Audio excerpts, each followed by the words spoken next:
شروع اللہ کا نام لے کر جو بڑا مہربان نہایت رحم والا ہے۔ الف لام را، یہ ایک پر نور کتاب ہے، اس کو ہم نے تم پر اس لیے نازل کیا ہے کہ تم لوگوں کو اندھیروں سے نکال کر روشنی کی طرف لے جاؤ، یعنی ان کے پروردگار کے حکم سے عزت والے خوبیوں والے مالک کے راستے کی طرف، یعنی اس اللہ کے راستے کی طرف کہ جو کچھ آسمانوں اور زمین میں ہے سب اسی کا ہے۔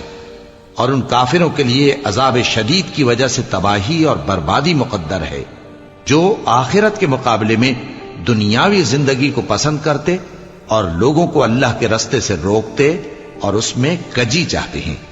یہ لوگ بڑے دور کی گمراہی میں ہیں، اور ہم نے کوئی پیغمبر نہیں بھیجا مگر وہ اپنی قوم کی زبان بولتا تھا تاکہ انہیں احکام الہی کھول کھول کر بتا دے۔ پھر اللہ جسے چاہتا ہے گمراہ رہنے دیتا ہے اور جسے چاہتا ہے ہدایت دیتا ہے، اور وہ غالب ہے، حکمت والا ہے۔ اور ہم نے موسیٰ کو اپنی نشانیاں دے کر بھیجا کہ اپنی قوم کو تاریکیوں سے نکال کر روشنی میں لے جاؤ اور ان کو اللہ کے دن یاد دلاؤ، اور اس میں ان لوگوں کے لیے جو صابر و شاکر ہیں نشانیاں ہیں۔ اور جب موسیٰ نے اپنی قوم سے کہا کہ اللہ نے جو تم پر مہربانیاں کی ہیں ان کو یاد کرو، جبکہ اس نے تم کو فرعون کی قوم سے رہائی بخشی، وہ لوگ تمہیں برے برے عذاب دیتے تھے اور تمہارے بیٹوں کو مار ڈالتے تھے اور تمہاری لڑکیوں کو زندہ رہنے دیتے تھے، اور اس میں تمہارے پروردگار کی طرف سے بڑی آزمائش تھی۔ اور جب تمہارے پروردگار نے تم کو آگاہ کیا کہ اگر شکر کرو گے تو میں تمہیں زیادہ دوں گا، اور اگر ناشکری کرو گے تو یاد رکھو کہ میرا عذاب بھی سخت ہے۔ اور موسیٰ نے صاف صاف کہہ دیا کہ اگر تم اور جتنے اور لوگ زمین میں ہیں سب کے سب ناشکری کرو تو بھی اللہ بے نیاز ہے، قابل تعریف ہے۔ بھلا تم کو ان لوگوں کے حالات کی خبر نہیں پہنچی جو تم سے پہلے تھے، یعنی نوح اور عاد اور سمود کی قوم اور جو ان کے بعد تھے، جن کا علم اللہ کے سوا کسی کو نہیں۔ جب ان کے پاس ان کے پیغمبر نشانیاں لے کر آئے تو انہوں نے اپنے ہاتھ ان کے منہوں پر رکھ دیے کہ خاموش رہو، اور کہنے لگے کہ ہم تو تمہاری رسالت کو تسلیم نہیں کرتے، اور جس چیز کی طرف تم ہمیں بلاتے ہو ہم کو اس میں بھاری شک ہے۔ ان کے پیغمبروں نے کہا، کیا تم کو اللہ کے بارے میں شک ہے جو آسمانوں اور زمین کا پیدا کرنے والا ہے؟ وہ تمہیں اس لیے بلاتا ہے کہ تمہارے گناہ بخشے اور ایک مدت مقرر تک تم کو مہلت دے۔ وہ بولے کہ تم تو ہمارے ہی جیسے آدمی ہو، تمہارا یہ منشا ہے کہ جن چیزوں کو ہمارے بڑے پوجتے رہے ہیں ان کے پوجنے سے تم ہمیں روک دو، تو اچھا کوئی کھلی دلیل لاؤ، یعنی معجزہ دکھاؤ۔ پیغمبروں نے ان سے کہا کہ ہاں ہم تمہارے ہی جیسے آدمی ہیں، لیکن اللہ اپنے بندوں میں سے جس پر چاہتا ہے نبوت کا احسان کرتا ہے، اور ہمارے اختیار کی بات نہیں کہ ہم اللہ کے حکم کے بغیر تم کو تمہاری فرمائش کے مطابق معجزہ دکھائیں۔ اور اللہ ہی پر مومنوں کو تو بھروسہ رکھنا چاہیے، اور ہم کیوں اللہ پر بھروسہ نہ رکھیں حالانکہ اس نے ہم کو ہمارے دین کے سیدھے رستے بتائے ہیں، اور جو تکلیفیں تم ہم کو دیتے ہو اس پر ہم صبر کریں گے، اور اہل توکل کو تو اللہ ہی پر بھروسہ رکھنا چاہیے۔ اور جو کافر تھے انہوں نے اپنے پیغمبروں سے کہا کہ یا تو ہم تم کو اپنے ملک سے باہر نکال دیں گے یا تم ہمارے مذہب میں واپس آ جاؤ۔ بس ان کے پروردگار نے ان کی طرف وحی بھیجی کہ ہم ظالموں کو ہلاک کر دیں گے اور ان کے بعد تم کو اس زمین میں آباد کر دیں گے۔ یہ اس شخص کے لیے ہے جو قیامت کے روز میرے سامنے کھڑے ہونے سے ڈرے اور میرے عذاب سے خوف کرے۔ اور پیغمبروں نے اللہ سے فتح چاہی اور ہر سرکش ضدی نامراد رہ گیا۔ اس کے پیچھے دوزخ ہے اور اسے پیپ والا پانی پلایا جائے گا، وہ اس کو گھونٹ گھونٹ کر کے پیے گا اور گلے سے نہیں اتار سکے گا، اور ہر طرف سے اسے موت آ رہی ہوگی مگر وہ مرنے میں نہیں آئے گا، اور اس کے بعد سخت عذاب ہوگا۔ جن لوگوں نے اپنے پروردگار سے کفر کیا ان کے اعمال کی مثال راکھ کی سی ہے کہ آندھی کے دن اس پر زور کی ہوا چلے جو اسے اڑا لے جائے۔ اسی طرح جو کام وہ کرتے رہے ان پر ان کو کچھ قابو نہ ہوگا۔ یہی تو پرلے سرے کی گمراہی ہے۔ کیا تم نے نہیں دیکھا کہ اللہ نے آسمانوں اور زمین کو تدبیر سے پیدا کیا ہے؟ اگر وہ چاہے تو تم کو نابود کر دے اور تمہاری جگہ نئی مخلوق پیدا کر دے۔ اور یہ اللہ کو کچھ بھی مشکل نہیں۔ اور قیامت کے دن سب لوگ اللہ کے سامنے کھڑے ہوں گے تو غریب پیروکار بڑے بن بیٹھنے والوں سے کہیں گے کہ ہم تو تمہارے پیرو تھے، کیا تم اللہ کا کچھ عذاب ہم پر سے دفع کر سکتے ہو؟ وہ کہیں گے کہ اگر اللہ ہم کو ہدایت کرتا تو ہم تم کو ہدایت کرتے۔ اب ہم گھبراہٹ ظاہر کریں یا صبر کریں ہمارے حق میں برابر ہے، کوئی جگہ رہائی کی ہمارے لیے نہیں ہے۔ اور جب حساب کتاب کا کام فیصل ہو چکے گا تو شیطان کہے گا جو وعدہ اللہ نے تم سے کیا تھا وہ تو سچا تھا، اور جو وعدہ میں نے تم سے کیا تھا وہ جھوٹا تھا، اور میرا تم پر کسی طرح کا زور نہیں تھا۔ ہاں، میں نے تم کو گمراہی اور باطل کی طرف بلایا تو تم نے جلدی سے اور بے دلیل میرا کہنا مان لیا۔ تو آج مجھے ملامت نہ کرو، اپنے آپ ہی کو ملامت کرو۔ نہ میں تمہاری فریاد رسی کر سکتا ہوں اور نہ تم میری فریاد رسی کر سکتے ہو۔ میں اس بات سے انکار کرتا ہوں کہ تم پہلے مجھے شریک بناتے تھے۔ بے شک جو ظالم ہیں ان کے لیے درد دینے والا عذاب ہے۔ اور جو ایمان لائے اور عمل نیک کرتے رہے وہ بہشتوں میں داخل کیے جائیں گے جن کے نیچے نہریں بہ رہی ہیں۔ اپنے پروردگار کے حکم سے وہ ہمیشہ ان میں رہیں گے، وہاں وہ ہر ملاقات پر ایک دوسرے کو سلام کہیں گے۔ کیا تم نے نہیں دیکھا کہ اللہ نے کلمہ طیبہ کی کیسی مثال بیان فرمائی ہے؟ وہ ایسی ہے جیسے پاکیزہ درخت جس کی جڑ مضبوط ہو اور شاخیں آسمان میں پھیلی ہوں۔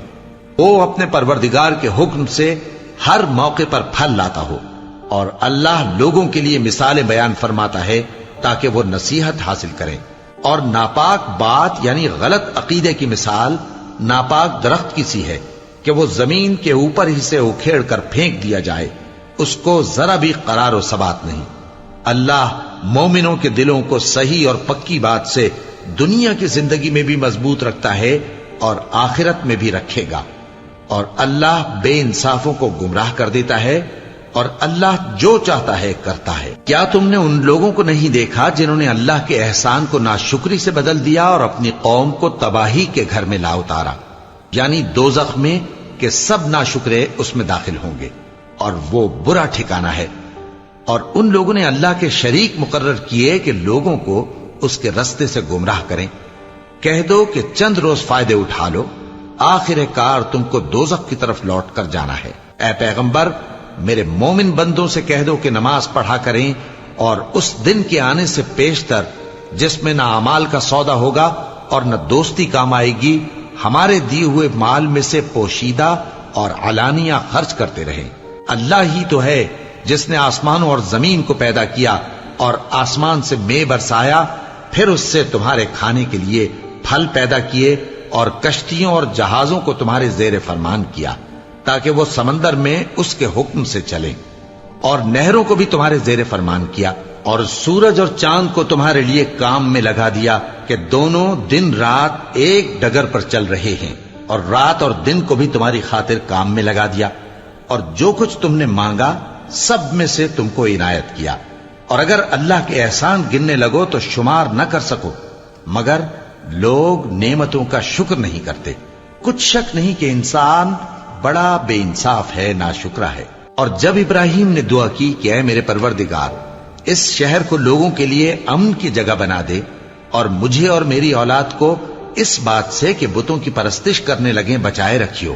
اے پروردگار، انہوں نے بہت سے لوگوں کو گمراہ کیا ہے، سو جس شخص نے میرا کہا مانا وہ میرا ہے، اور جس نے میری نافرمانی کی تو تو بخشنے والا ہے، مہربان ہے۔ اے پروردگار، میں نے اپنی اولاد ایک وادی میں جہاں کھیتی نہیں، تیرے عزت و ادب والے گھر کے پاس لا بسائی ہے۔ اے پروردگار، تاکہ یہ نماز پڑھیں، سو تو لوگوں کے دلوں کو ایسا کر دے کہ ان کی طرف جھکے رہیں، اور ان کو میووں سے روزی دیتے رہنا تاکہ تیرا شکر کریں۔ اے پروردگار، جو بات ہم چھپاتے اور جو ظاہر کرتے ہیں تو سب جانتا ہے، اور اللہ سے کوئی چیز مخفی نہیں، نہ زمین میں نہ آسمان میں۔ اللہ کا شکر ہے جس نے مجھ کو بڑی عمر میں اسماعیل اور اسحاق بخشے، بے شک میرا پروردگار دعا سننے والا ہے۔ اے پروردگار، مجھ کو ایسی توفیق عنایت کر کہ نماز پڑھتا رہوں، اور میری اولاد کو بھی یہ توفیق بخش۔ اے پروردگار، میری دعا قبول فرما۔ اے پروردگار، حساب کتاب کے دن میری اور میرے ماں باپ کی اور مومنوں کی مغفرت کیجو۔ اور مومنوں یہ نہ سمجھنا کہ یہ ظالم جو کام کر رہے ہیں اللہ ان سے بے خبر ہے، وہ ان کو اس دن تک مہلت دے رہا ہے جبکہ دہشت کے سبب آنکھیں پھٹی کی پھٹی رہ جائیں گی اور لوگ سر اٹھائے ہوئے میدان قیامت کی طرف دوڑ رہے ہوں گے، ان کی نگاہیں خود اپنی طرف لوٹ نہ سکیں گی اور ان کے دل مارے خوف کے ہوا ہو رہے ہوں گے۔ اور لوگوں کو اس دن سے آگاہ کر دو جب ان پر عذاب آ جائے گا، تب ظالم لوگ کہیں گے کہ اے ہمارے پروردگار، ہمیں تھوڑی سی مہلت عطا کر تاکہ ہم تیری دعوت توحید قبول کریں اور تیرے پیغمبروں کے پیچھے چلیں۔ تو جواب ملے گا، کیا تم پہلے قسمیں نہیں کھایا کرتے تھے کہ تم کو اس حال سے جس میں تم ہو زوال نہیں ہوگا؟ اور جو لوگ اپنے آپ پر ظلم کرتے تھے تم ان کے مکانوں میں رہتے تھے، اور تم پر ظاہر ہو چکا تھا کہ ہم نے ان لوگوں کے ساتھ کس طرح کا معاملہ کیا تھا، اور تمہارے سمجھانے کے لیے مثالیں بیان کر دی تھیں۔ اور انہوں نے بڑی بڑی تدبیریں کی، اور ان کی سب تدبیریں اللہ کے ہاں لکھی ہوئی ہیں۔ گو وہ تدبیریں ایسی غضب کی تھیں کہ ان سے پہاڑ بھی ٹل جائیں۔ تو ایسا خیال نہ کرنا کہ اللہ نے جو اپنے پیغمبروں سے وعدہ کیا ہے وہ اس کے خلاف کرے گا۔ بے شک اللہ زبردست ہے، بدلہ لینے والا ہے۔ جس دن یہ زمین دوسری ہی زمین بنا دی جائے گی اور آسمان بھی بدل دیے جائیں گے اور سب لوگ اللہ کے سامنے نکل کھڑے ہوں گے جو یکتا ہے، بڑا زبردست ہے۔ اور اس دن تم گناہگاروں کو دیکھو گے کہ زنجیروں میں جکڑے ہوئے ہیں، ان کے کرتے تارکول کے ہوں گے اور ان کے چہروں کو آگ لپٹ رہی ہوگی، یہ اس لیے کہ اللہ ہر شخص کو اس کے اعمال کا بدلہ دے۔ بے شک اللہ جلد حساب لینے والا ہے۔